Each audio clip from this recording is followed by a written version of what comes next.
Chapter 10. The Willpower Method. What if I told you that the harder you try to quit drinking using willpower, the more likely you are to fail? Sounds strange, right? But that's the cruel truth of the alcohol trap. The willpower method doesn't set you free.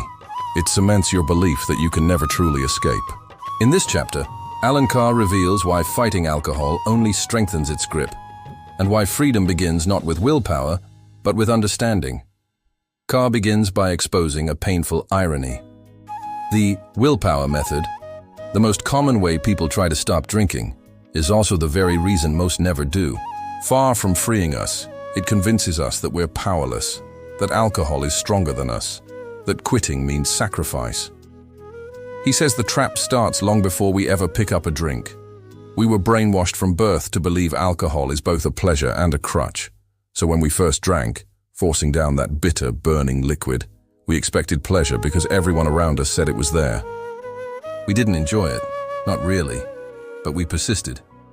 And after a few tries, the illusion began to form. Now I get it. It helps me relax. It gives me confidence. But here's the twist. Now that illusion has become a problem, the pleasure and the crutch no longer work. And yet we still chase them. So we tell ourselves, I'll quit. But even the language betrays us. We don't say, I'll stop. We say, I'll give up. Two small words, but loaded with pain. Give up, abstain, forgo, withhold, all imply loss, sacrifice, suffering. It's no wonder we dread the idea. Carr says, we've been brainwashed to believe that quitting drinking is like cutting out joy itself. And then there's another layer of fear. The myth that quitting is almost impossible. We see people on Skid Row, destroyed by alcohol, and we wonder, if they can't stop, how could I? No wonder most drinkers delay the decision as long as possible. So when we finally do attempt to stop using willpower, what happens? We don't begin with excitement or relief. We begin with dread, like standing at the base of Mount Everest, no rope, no oxygen, already tired. And before we've even started, we feel miserable. And what do we reach for when we're miserable? Our friend, our comfort, our crutch, the very thing we're trying to escape. Carr calls this the double misfortune, the moment when we can drink to cheer ourselves up about the fact that we can drink. It's a psychological loop that feeds on itself. Misery creates craving, craving creates guilt, guilt deepens the misery. And we hope, irrationally, that time will heal it. That one day we'll wake up shouting, Eureka, I don't need alcohol anymore. But why would that day ever come if deep down we still believe we've lost something precious? Carr dismantles two old cliches to prove his point. Forbidden fruit tastes sweeter, but only if you believed it was sweet in the first place. Absence makes the heart grow fonder, but only if your heart was fond of it before. If you still believe alcohol gave you pleasure, how can abstaining ever feel like freedom? That's why Carr insists, don't quit yet, not until you understand.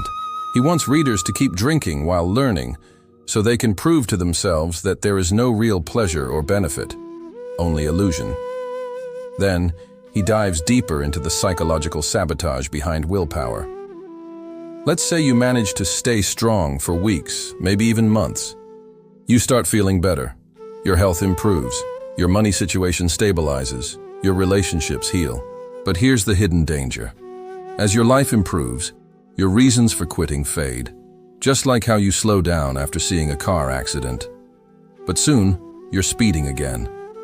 The longer you abstain, the more you forget how miserable drinking made you. Mother Nature helps us forget pain.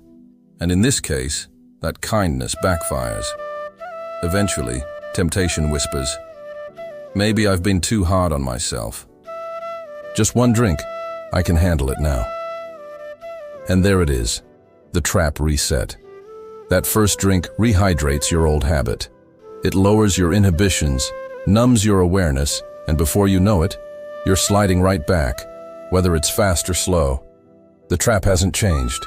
Your beliefs haven't changed, and so the result never changes. Carr gives a vivid comparison. If a mouse understood exactly how a mousetrap worked, Or if a fly could comprehend the design of a pitcher plant, would they still fall for it? Of course not. They fall because they don't understand the mechanism. Humans are no different. We keep walking into the same trap, not because we were weak, but because no one ever explained it clearly. Yes, some people manage to abstain for years using sheer willpower. But Carr says they rarely find joy. Their victory is survival, not freedom. They live in quiet tension, believing they've given something up, watching others drink, feeling envy instead of relief. And that's the tragedy of the willpower method. It doesn't destroy the desire to drink, it preserves it. It makes sobriety a lifelong struggle instead of a natural, joyful state. Carr closes this chapter by breaking the illusion one more time. Ask any drinker why they drink. You'll hear excuses, not reasons. There are no advantages to drinking alcohol, only rationalizations built to protect the illusion.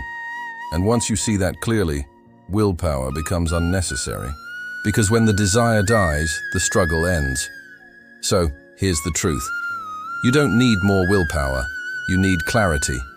Because freedom isn't about forcing yourself not to drink, it's about realizing there is nothing to give up in the first place.